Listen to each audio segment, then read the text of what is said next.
Il y a quelques années de ça, j'ai été invité à un dîner dans la famille d'un ami à moi. Dans cette branche de sa famille, il y avait des oncles et tantes qui, eux, sont tous dans le monde corporate. C'est des médecins, des professeurs, des directeurs d'école, des gens qui ont un bon niveau de succès, honnêtement, mais tous dans le salariat avec leur construction sociale qui sont assez différentes du coup des nôtres qui, nous, sommes entrepreneurs, etc. Et on a tout appris nous-mêmes, là où eux ont fait des grands parcours scolaires. Bref, ils ont toujours considéré mon ami comme étant un mec qui avait raté parce qu'il a arrêté ses études assez tôt. Bon, beaucoup plus tard que moi quand même, mais selon eux, assez tôt. Et il n'a pas eu une réussite académique. Il cherchait à entreprendre. Et évidemment, dans la plupart des cas, quand tu entreprends, c'est pas ce que tu vois sur YouTube où les mecs démarrent et en 2 mois, ils font de l'argent. L'entrepreneuriat, c'est tu démarres, tu fais des erreurs, tu dois apprendre, tu dois réapprendre un nouveau mode de vie. Tu vois, tu as mis 20 ans pour passer le bac et tu crois qu'en 3 mois, tu vas créer une entreprise à 5 chiffres alors que tu as 0 connaissance. C'est pas comme ça que fonctionne l'entrepreneuriat. Bref, il a eu ses erreurs et ses départs difficiles, tu vois. Et donc, cette partie de la famille, elle le jugeait énormément. Et ça m'a rappelé un petit peu, moi, la vision que j'avais vis-à-vis de, tu sais, chercher à faire fermer leur bouche aux gens. Tu sais, quand tu démarres l'entrepreneuriat, tu te dis, je vais faire tellement d'argent, je vais leur faire fermer leur bouche aux gens. Ça, c'était il y a 2 ans. À l'époque, mon pote, il avait le départ d'un business, mais c'était même pas vraiment encore un gros business. Aujourd'hui, il fait plusieurs millions par an. Et cette partie de sa famille, il en attend plus aucune reconnaissance. On a tous les deux constaté que c'est illusoire de croire qu'un jour, ces gens-là, ils vont revenir vers toi et t'applaudir. Parce que ce qui se passe dans ce genre de situation, c'est que ces gens-là, ils te poussent sur la tête, tu vois, ils te foutent au fond du panier de crabes pour se justifier leurs propres erreurs dans leur vie.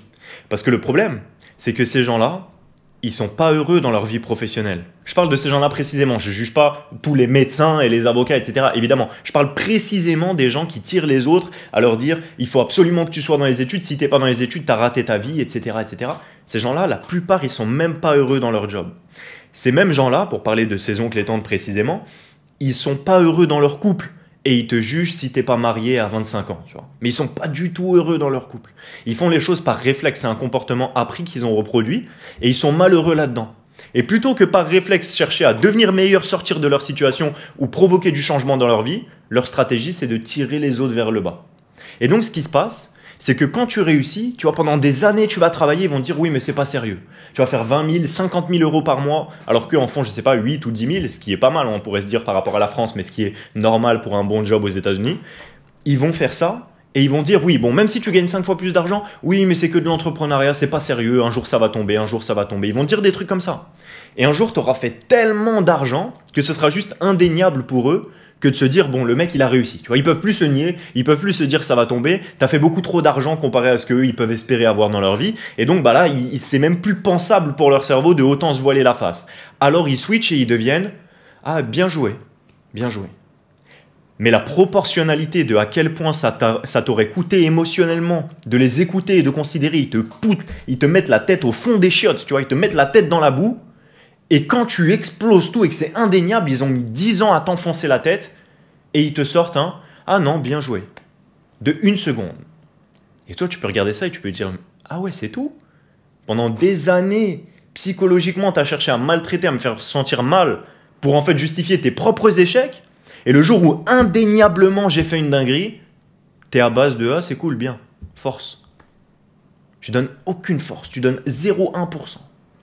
Et c'est pour ça qu'en tant qu'homme, tu ne peux pas espérer avoir de la reconnaissance. Ce stade de j'arrive, j'accomplis, ça a tout explosé, ça n'existe pas. Dans la plupart des cas.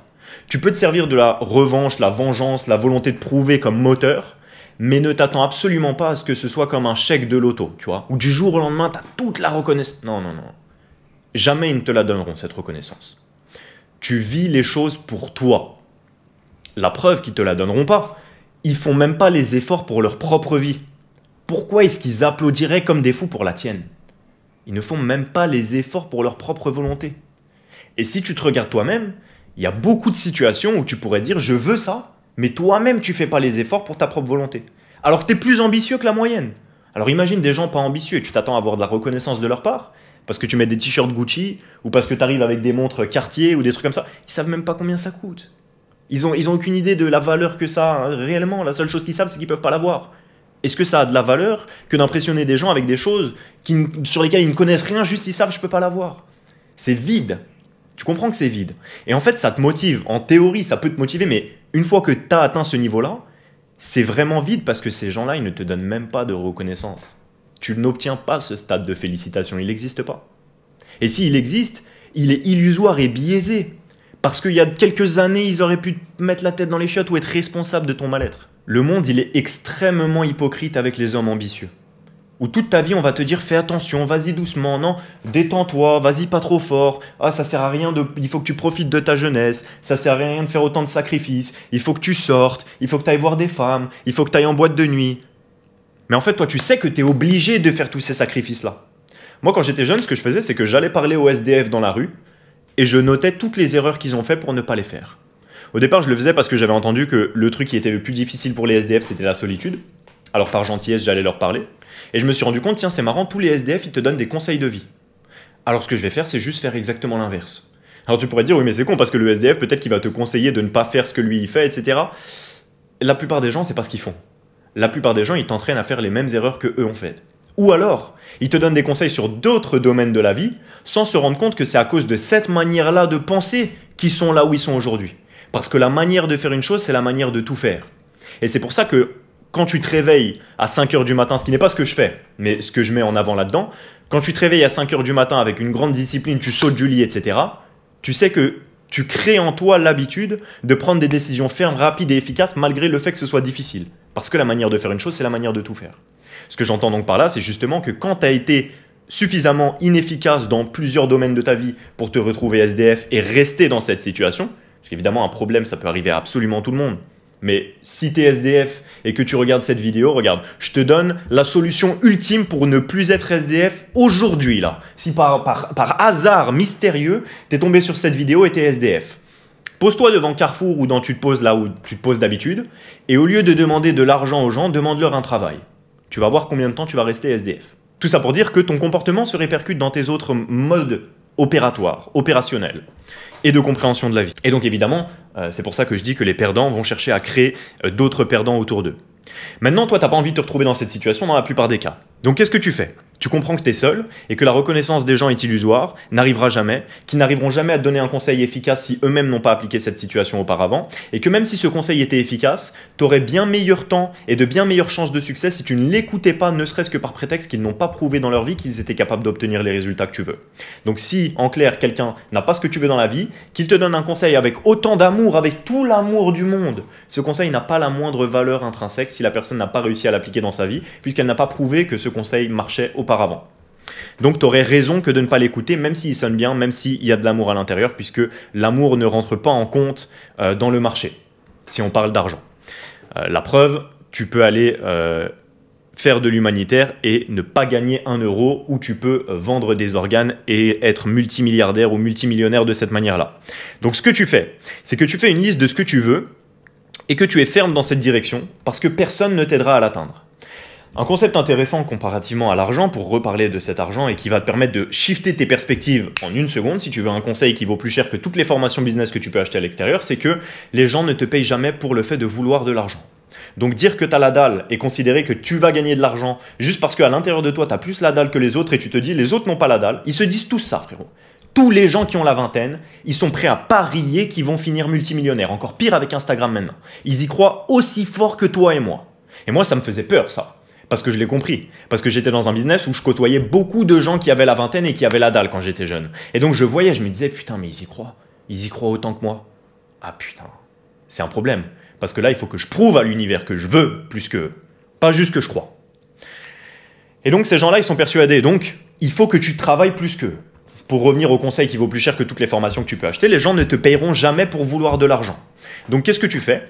Tu cherches à aider les gens. Parce que ça, c'est mesurable, c'est quantifiable et tu peux appliquer cette chose. Si tu réfléchis, ok, quel est le business qui va me faire gagner le plus d'argent ? Cette question, elle n'a aucun sens. Regarde, le business qui gagne le plus d'argent à l'heure actuelle, c'est Tesla ou Amazon. Voilà, bah vas-y, crée Amazon, crée Tesla. Tu voulais la réponse, quel est le business qui fait le plus d'argent ? Voilà, je viens de te le dire.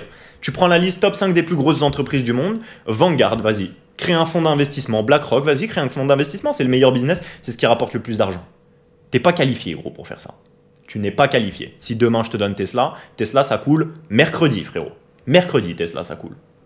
Donc, tu sais que tu n'es pas la bonne personne pour faire ça. Donc la question de qu'est-ce qui rapporte le plus d'argent n'a aucun sens. Et chercher à copier le business de quelqu'un d'autre en te disant il me suffit d'être un gros handicapé mental et de recopier le même business que les 30 000 autres personnes de la formation et ça va fonctionner pour moi. Je serai le 30 000 unième à faire de l'argent avec la même méthode que tout le monde en n'apportant rien sur le marché en copiant. Voilà, copier-coller. Le même business, ça fonctionne pour 30 000 personnes. Zéro sens. Et la raison pour laquelle tu crois ça, comme j'ai dit précédemment, c'est la raison pour laquelle tu n'as pas d'argent. Parce que évidemment, si tu penses ça, tu ne comprends rien au monde du business et donc tu ne peux pas faire de l'argent. Parce que tu n'as aucune compréhension de comment fonctionne l'argent si tu crois ça. Comme un SDF qui te donnerait des conseils sur autre chose en croyant que ça n'a rien à voir. Mais la réalité, c'est que ça reflète absolument tout ce qu'il a mis en place dans sa propre vie. Donc, qu'est-ce que tu fais par contre? Si tu te dis comment est-ce que je pourrais absolument aider les gens qui sont dans la même situation que moi, ou dans une situation précédente que moi j'ai réussi à résoudre, ou dans une situation que je vois. Comment je pourrais aider les gens sincèrement? Parce que là, c'est quantifiable. Le matin, tu te réveilles, tu sais quoi faire. Tu sais comment faire pour aider les gens. Ou tu sais comment faire pour, ne serait-ce que te creuser la tête pour aider plus de gens. Et ensuite, ça devient beaucoup plus facile. Plutôt que de chercher à devenir un expert en vente, je cherchais à convaincre les gens et à devenir un expert, un monstre de la psychologie, chose que j'ai faite. Et qui me passionne évidemment, la psychologie humaine dans la vente. J'ai formé des centaines de vendeurs à ça, encore à l'heure actuelle, et ça me passionne. Mais c'est beaucoup plus facile de construire un truc qui aide sincèrement les gens et pour lequel tu mets ton âme et de le vendre, plutôt qu'être un excellent vendeur qui essaye de copier le business de quelqu'un d'autre qui n'a aucun sens et sur lequel tu ne comprends rien et tu n'es pas qualifié. Et donc là, tu feras beaucoup plus d'argent. Fais pousser les meilleures tomates du monde en étant un handicapé mental, tu n'auras pas de mal à vendre tes tomates. Fais pousser les pires tomates du monde, des trucs dégueulasses qui niquent la santé, qui n'ont aucun goût, en étant le meilleur vendeur. Tu peux faire de l'argent la première fois, tu n'arriveras pas à le faire dès que les gens auront goûté tes tomates, ils ne viendront pas. Tu n'auras pas suffisamment de pouvoir pour les forcer à racheter la fois d'après. Un mongol, il te battra parce qu'il a mis son âme dans faire quelque chose qui apporte réellement de la valeur. Donc tu fais ça, tu fais énormément d'argent. Et l'avantage de la situation précédente que j'ai dit, ou le fait que les gens vont chercher à te tirer vers le bas, panier de crabe. Oh non, ne te forme pas auprès de multimillionnaires. Je t'ai encouragé toute ta vie à aller te former auprès d'handicapés, de professeurs qui font 1 500 € par mois, qui t'apprennent l'économie, alors qu'ils gagnent littéralement moins que la moyenne de revenus en France, mais ils t'apprennent l'économie et t'as payé 50 000 € pour ton éducation, pour te former 8 heures par jour pendant 15 ans, mais aller voir un multimillionnaire pour qu'il t'apprenne comment faire de l'argent, il ne faut surtout pas faire ça. Enfin, tu vois l'handicap mental des gens. L'handicap, sérieusement. Et évidemment, à quel point ce serait un handicap dans ta vie si tu les écoutais. Mais bon, c'est facile de savoir si tu dois les écouter ou pas, il suffit de regarder leurs résultats dans la vie. Ce qui ne veut pas dire que l'argent, c'est la seule chose qui compte ou quoi que ce soit, ou qu'avec l'argent, ça changera tout pour toi, etc. Ça va changer vraiment beaucoup de choses. Surtout si tu te sens comme un esclave et que tu as déjà vécu des tafs vraiment horribles où tu as envie de te mettre une balle. L'un des premiers tafs que j'ai fait, dans la préparation de commande, quand je suis arrivé, le mec qui était de meilleure humeur et tout, grave gentil, etc. Un mois après, donc comme j'ai dit, c'était mon premier travail, il s'est fait virer pour pouvoir faire rentrer la nièce du manager en stage. Quand il s'est fait virer, ce mec-là, il s'est suicidé le jour même. Le lendemain matin, quand on l'a su qu'il s'était suicidé, ils ont fait 1 minute de silence. La minute de silence, elle s'est terminée exactement comme ça. Allez, on y retourne. Ça, c'était mon premier mois dans le monde du travail. Un mec, il se suicide parce que tu la tèges pour faire rentrer ta nièce en stage en plus. C'est-à-dire que tu sais qu'elle va rester 1 mois et qu'elle va se barrer. Il s'est suicidé à cause de ça. 1 minute de silence et tu tapes dans tes mains. Allez, on y retourne. T'es un déchet dans ce genre de taf. Quand tu as de l'argent, tu as la liberté de ne plus être dans ce genre de situation. Et tous les bots, ils peuvent se voiler la face. Tous les normies, ils peuvent se voiler la face. Ils sont dans cette situation.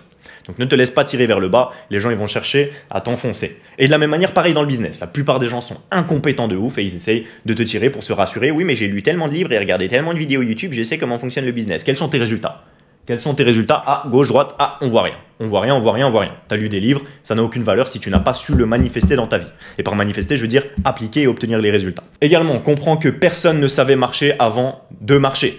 Donc en fait, ça c'est quelque chose qui nous a été appris par l'école probablement. En tout cas, se faire taper sur les doigts quand tu as échoué. Voilà. La peur de l'échec, le fait d'être moqué, le fait d'être pointé du doigt si tu faisais des erreurs au lieu d'être encouragé par la compréhension du fait que c'est à travers les erreurs qu'on devient meilleur. T'es pas né et tu savais parler une langue. T'as pas commencé à courir. Tac, t'es sorti.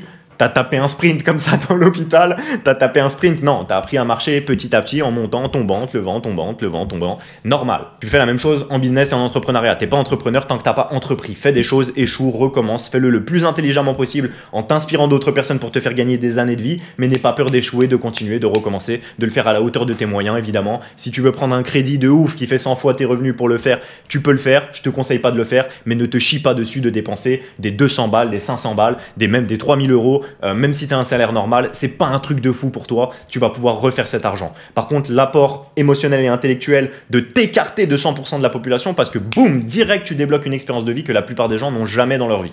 Parce que le fait qu'à 19 ans, je prenais déjà des risques, même si ça n'a pas été ma plus grosse réussite financière, etc., même si c'était, disons, confortable parce que ça m'a permis déjà d'expérimenter le fait que, waouh, je peux vivre sans avoir un patron qui m'impose ma réalité. Et je peux vivre en inspirant des gens, en devenant meilleur et être payé pour qui je suis, plutôt que venir dépenser mon heure pour 10 balles, tu vois. Rien que ça t'ouvre un format de réalité que 95% des gens ne connaîtront jamais parce qu'ils n'ont pas les couilles et qu'ils sont enfoncés au fond du panier de crabe. Et ça vaut plus cher que ton salaire, je te le dis. Donc je te conseille de prendre des risques, même avec ton argent. Évidemment, te mets pas dans la merde au point de devenir SDF, mais prends des putains de risques et entreprends si t'es un homme ambitieux. La liberté, elle est beaucoup plus savoureuse que ce que tu peux imaginer. Un truc de fou. Un truc de fou. Je te le dis parce que, et je te le dis avec cette énergie parce que ça me brûlait le torse. Et maintenant, ça me brûle le torse encore plus de satisfaction et de gratitude d'à quel point je suis libre. Dieu merci. Incroyable. Dieu merci. Je dis Dieu merci tous les jours, à la moindre occasion. À chaque fois que j'ai le nom de Dieu qui m'arrive dans l'esprit, je dis Dieu merci. Et tu peux pas t'imaginer à quel point ce sera le cas pour toi aussi. Encore une fois, l'avantage du fait que les autres restent au fond du panier de crabe, c'est que dès que tu es sorti, dès que tu arrives à atteindre cette moindre liberté, qui n'est même pas 1,5 million par mois ou des trucs comme ça, juste sortir de cette réalité, commencer à gagner de l'argent par toi-même, par le fait de créer de la valeur aux autres et de simplement t'amuser et de dire waouh, je peux vraiment designer ma putain de vie comme si c'était GTA. L'avantage de ça, c'est que tu l'as fait tout seul. Même si tu t'es inspiré d'autres gens, etc., tu l'as quand même fait toi-même. C'est quand même toi qui as dû prendre la décision, c'est quand même toi qui as dû porter tes couilles, qui as dû faire ce que les autres ne font pas. Et donc, tu deviens seul maître de ta vie. Plusieurs fois, j'ai eu des discussions avec des clients au téléphone. Le mec me montre que son état d'esprit ne me convient pas. Il se réveille le lendemain matin avec un virement de ma part et un petit courrier qui lui dit « Je ne travaillerai pas avec quelqu'un qui a cette mentalité. Il n'y a aucune somme d'argent que tu peux me payer pour avoir le moindre impact sur ma paix intérieure. Tout ce qui te coûte ta paix intérieure te coûte beaucoup trop cher. Si tu te fais arrêter dans la rue et que un policier est en train de te mettre une amende, tu es en train de négocier, c'est en train de te monter, ça impacte ta femme autour de toi, ah, vous êtes là, aïe, aïe, il est en train de me rendre fou, t'es sérieux, machin, pour 100 balles, lâche les 100 balles, gros. Ta paix intérieure, elle vaut 100 balles. Là, je me suis barré d'un logement. J'avais laissé un acompte pour le logement, un acompte pour la location d'un scooter, etc. en Thaïlande. J'ai même pas envie d'appeler, gros, la paix intérieure. J'ai envoyé un message, le gars, il me ghost. Qu'est-ce que j'en ai à foutre, gros, je refais cet argent en 30 minutes, tu vois. Donc, je m'en fous, tu vois. Et tu pourrais dire, oui, mais c'est parce que tu refais cet argent en 30 minutes. Ouais, mais toi, en 30 minutes, tu fais des 30, 40, 50 euros dans un taf normal. Et tu vas te rendre fou pour des amendes à 30, 40, 50 euros. Ce qui te coûte ta paix intérieure te coûte beaucoup trop cher. Aussi bien dans l'argent dépensé que dans l'argent à gagner. C'est-à-dire dans le cas d'une amende. Si ça te coûte 30 balles de laisser partir et ça te sauve ta paix intérieure, donne les 30 balles et dis Dieu merci. Si ça te coûte 500 balles de payer une formation ou 10 balles de payer un livre qui résoudra un problème que tu aurais mis 10 ans à résoudre, lâche les putains de 10 balles, gros. Ou lâche les putains de 500 balles. Tu vois, ça va valoir beaucoup plus cher. Et dans l'autre sens, si un client te rend fou pour 1000 euros, ça vaut pas le coup. Il n'y a aucune somme que tu peux me payer pour impacter ma paix intérieure. Et ça, c'est la beauté de la liberté. Mais encore une fois, beaucoup de gens vont te tirer vers le bas ou te tirer à gauche, à droite, ils vont tirer ton attention. Ça va être aussi bien les gens pas ambitieux et les gens qui te vendent du rêve sur les réseaux sociaux, sur Instagram ou sur tous les autres trucs qui font que tu te sens mal. À un moment donné, donc comme je t'ai dit, j'avais travaillé et construit un premier business quand j'avais 19 ans.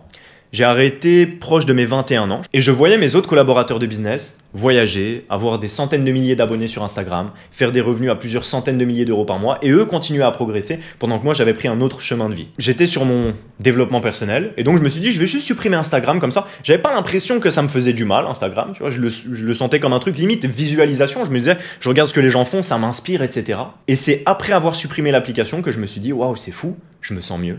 Je savais même pas que je me sentais mal. Et je me suis rendu compte que je me sentais mal parce que je me sentais mieux sans l'application.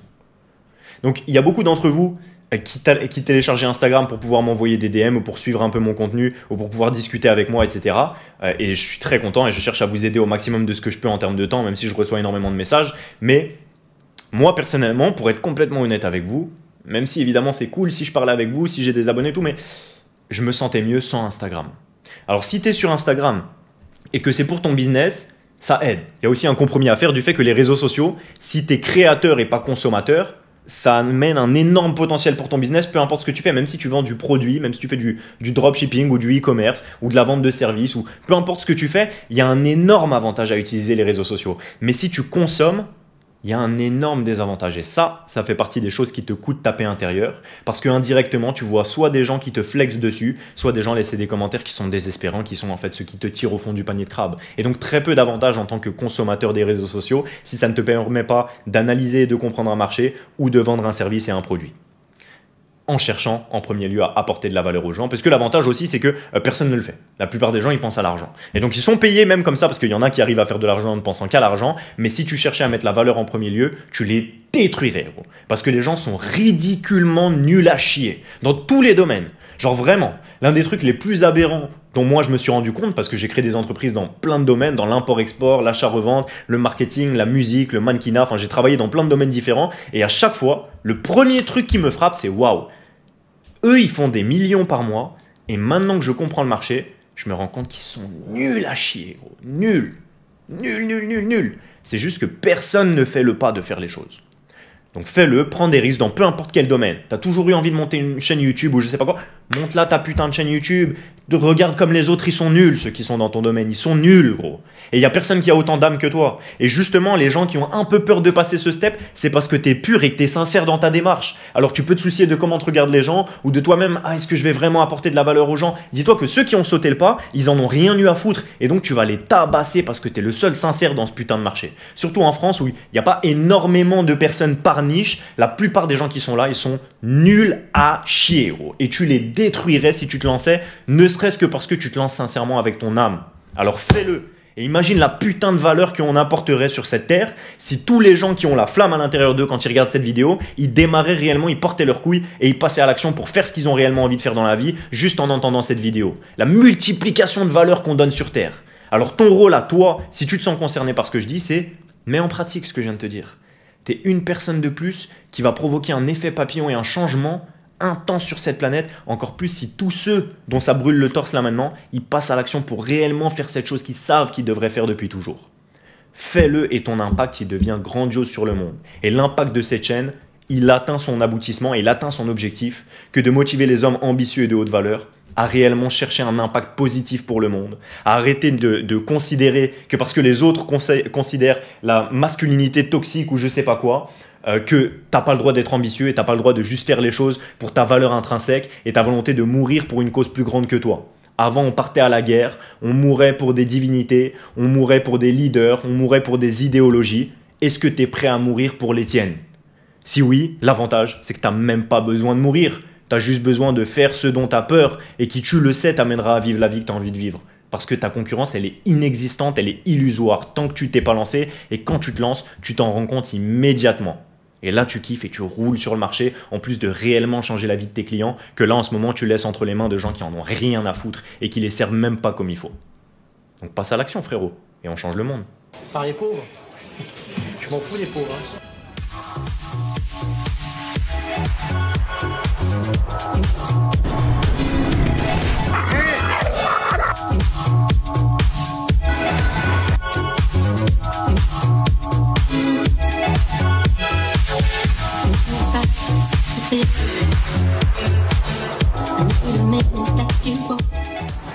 Billy, c'était trop musclé.